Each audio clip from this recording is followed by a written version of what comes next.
దేవి శరణ్ నవరాత్రుల్లో మూడో రోజు కనకదుర్గమ్మ అన్నపూర్ణాదేవి అలంకారంలో భక్తులకు దర్శనమిస్తున్నారు.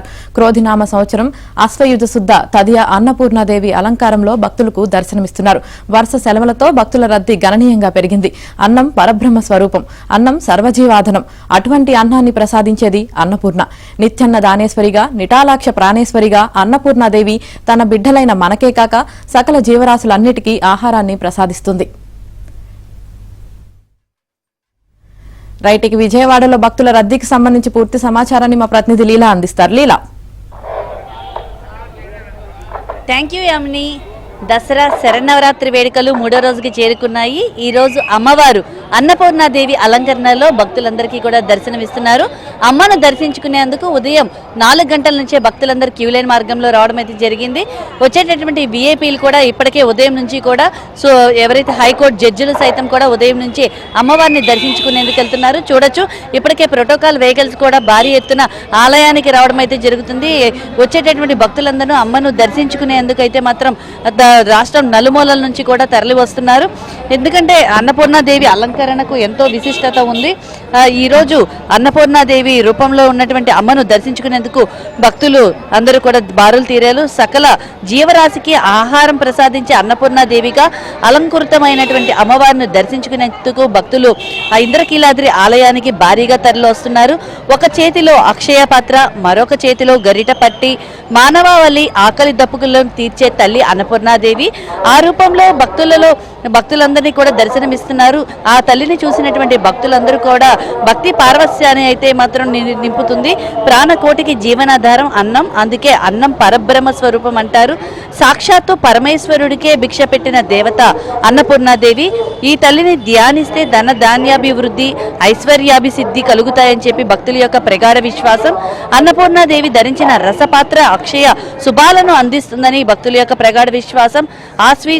ఆశ్వీజ మాస శుక్లపక్ష చవితి రోజున కొన్ని ప్రాంతాలలో అమ్మవారిని కూష్మాండ దేవిగా కూడా పూజిస్తూ ఉంటారు. అలాగే విజయవాడలో కనకదుర్గ అమ్మవారిని శ్రీ అన్నపూర్ణాదేవి అలంకరణలో పూజిస్తారు. ఈ రోజు అమ్మవారికి నైవేద్యంగా కూడా పరమాన్నం, బూరెల్ని కూడా సమర్పిస్తూ ఉంటారు.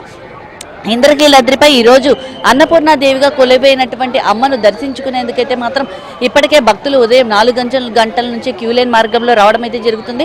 నిన్న శుక్రవారం కావడంతో పెద్ద ఎత్తున కూడా భక్తులు ఎక్కువ మంది ఆలయానికి వచ్చారు. అలాగే ఉదయం నుంచి కూడా మంత్రులు, ఎమ్మెల్యేలు, ఎంపీలు రాష్ట్రం నలుమూలల నుంచి కూడా వచ్చి ఆ తల్లిని దర్శించుకునేందుకు రావడం అయితే జరిగింది.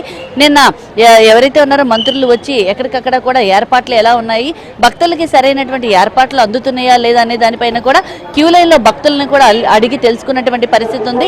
అయితే చూడొచ్చు, ఈ రోజు భక్తులు కూడా అన్నపూర్ణాదేవి అలంకరణలో ఉన్నటువంటి అమ్మను దర్శించుకునేందుకు ఉదయం 3 గంటల నుంచి రావడం. వచ్చినటువంటి భక్తులకి ఇక్కడ బస్ స్టాండ్, రైల్వే స్టేషన్ లో కూడా ప్రధానంగా వాళ్ళు బస్ స్టాండ్ నుంచి అమ్మవారి ఆలయాన్ని చేరుకోవడానికి ప్రత్యేకమైనటువంటి ఇంద్రకీలాద్రి బస్సులను ఏర్పాటు చేశారు. అలాగే ఇక్కడ చూసుకుంటే పున్నమి ఘాట్ వద్ద నుంచి కూడా వృద్ధుల్ని, వికలాంగుల్ని, అలాగే విఐపీలని, వివిఐపీలని ఎక్కించుకునేందుకు ప్రత్యేకమైనటువంటి వాహనాలను కూడా ఏర్పాటు చేశారు. అలాగే సీతమ్మవారి పాదాల వద్ద కేశఖండశాలను ఏర్పాటు చేశారు. కేశఖండనశాలలో కూడా సుమారుగా 20 కౌంటర్లను ఏర్పాటు చేశారు. ఎందుకంటే భక్తుల రద్దీ రాను క్రమేణా కూడా పెరుగుతూ ఉంటుంది. సరస్వతీదేవి అలంకరణ తర్వాత ఇంకా అక్కడి నుంచి కూడా భక్తులు భవానీలు ఎక్కువ శాతం వచ్చేటటువంటి అవకాశం ఉంది. ఎక్కువ శాతం భవానీలు శ్రీకాకుళం, విజయనగరం అటు సైడ్ తూర్పు నుంచి కూడా ఎక్కువ మంది భక్తులు రావడం అయితే జరుగుతుంది. వచ్చేటటువంటి భక్తులు కాలినడకన కూడా అమ్మవారి ఆలయానికి రావడం అయితే జరుగుతుంది. వచ్చేటటువంటి భక్తులకి అడుగడుగునా కూడా షామియానాలు, వాళ్ళకి భోజనాల సదుపాయాలను కూడా అధికారులు అందించేటటువంటి ప్రయత్నం చేస్తున్నారు. అలాగే రాష్ట్రం నలుమూలల నుంచి వచ్చేటటువంటి భక్తులు ఇక్కడ ప్రత్యేకంగా లడ్డూలు కూడా విశిష్టంగా కొనుక్కెళ్తూ ఉంటారు. వచ్చేటటువంటి భక్తులకి లడ్డూ కౌంటర్లని కూడా ప్రత్యేకంగా కనకదుర్గా నగర్లో లడ్డూ కౌంటర్లను ఏర్పాటు చేశారు.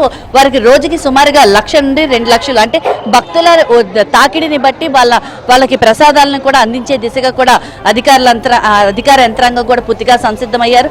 అలాగే వచ్చేటటువంటి ప్రతి భక్తులకి అన్నదానాన్ని కూడా ఏర్పాటు చేస్తున్నారు. ఇక్కడ మనకి ఎక్కడైతే కనకదుర్గా నగర్ దగ్గర ఉన్నటువంటి జరుగుతున్నటువంటి అన్నదానం దగ్గర కూడా పోర్టు వద్ద భక్తులందరికీ కూడా అన్నాన్ని కూడా పెట్టడం అయితే జరుగుతుంది. అలాగా వచ్చేటటువంటి భక్తులకి ఎక్కడ లోటుపాట్లు లేకోకుండా అడుగడుగున సిపి అయితే మాత్రం ప్రతి నిమిషం రావడం, మానిటర్ చేసుకోవడం, ఇక్కడ ఉన్నటువంటి మోడల్ గెస్ట్ హౌస్ లో ఉన్నటువంటి సీసీ కెమెరాల్లో ఎప్పటికప్పుడు పర్యవేక్షణ చేయడం అయితే జరుగుతుంది. ఎందుకంటే ఇక్కడ పోలీస్ యంత్రాంగం కీలక పాత్ర వహిస్తుందని చెప్పుకోవచ్చు. అడుగడుగున వచ్చేటటువంటి భక్తుల్ని క్యూ లైన్లోకి పంపడం, వాళ్ళకి ఎటువంటి సౌకర్యాలు కావాలనే దానిపైన కూడా పూర్తి స్థాయిలో సమీక్ష చేస్తున్నారు.